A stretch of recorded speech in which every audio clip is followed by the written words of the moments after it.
was reading something about grapefruit seed extract, and just wanted to present some ideas.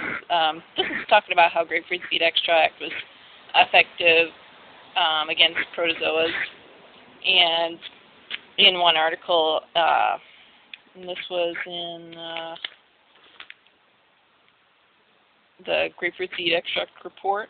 I guess it was a newsletter. There was a Dr. Parrish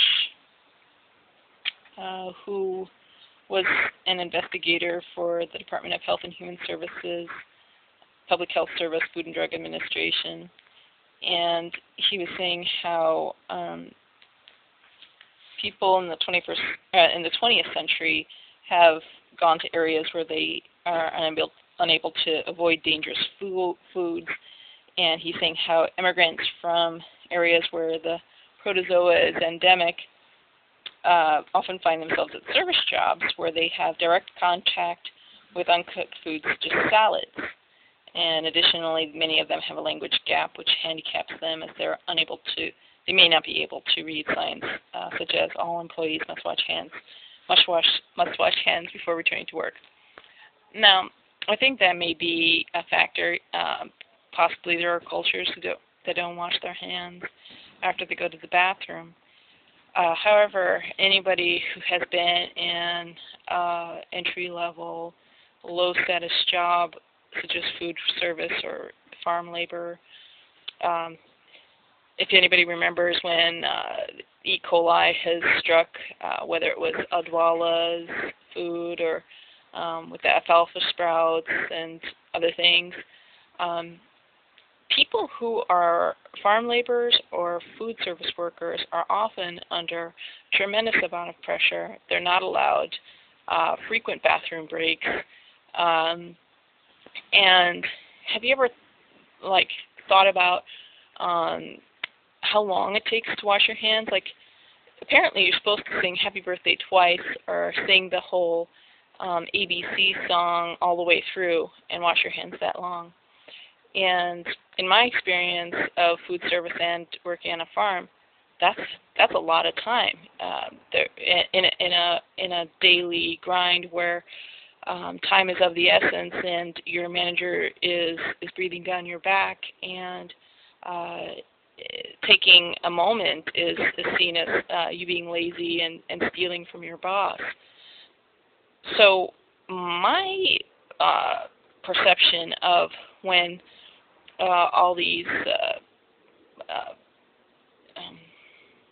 infestations of gastrointestinal bacteria are entering the food supply, people are trying to blame the workers for not washing their hands, and while that is obviously a factor, I think what also needs to be taken into consideration is the pressure that these immigrant workers are put under, or not just immigrant workers, just the entry-level common laborer. Bathroom breaks are not considered a privilege, and people are doing it probably because they really are desperate.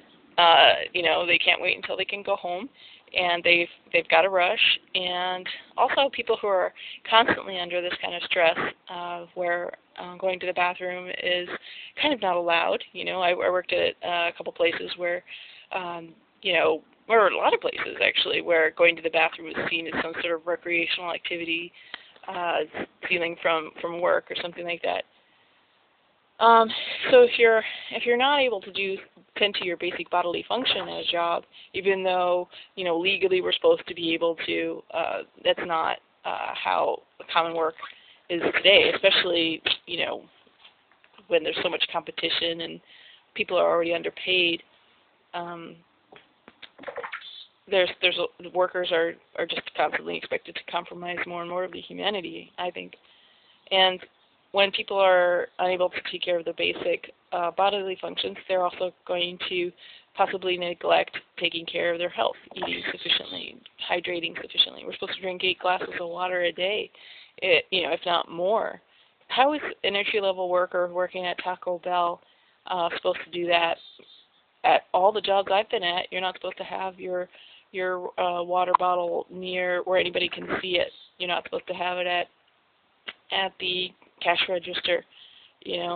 So what are we supposed to do? We're supposed to, somehow we're supposed to be able to defecate through the ethers and hydrate through the ethers. And I mean, my feeling is that entry-level workers are given the most raw end of the deal, and would get barely paid sufficiently to barely make ends meet, and we're also compromising our long-term health just due to the lack of being able to go to the bathroom, through the stress, the pressure of the workplace demanding all of our time.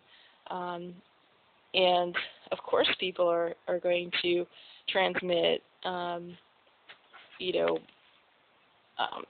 feces into food if they don't have sufficient time or a psychological sense that tending to washing hands is fine. So those are the considerations that I have acquired, and I just wanted to share that. Feel free to rate this video and share your thoughts. Thank you.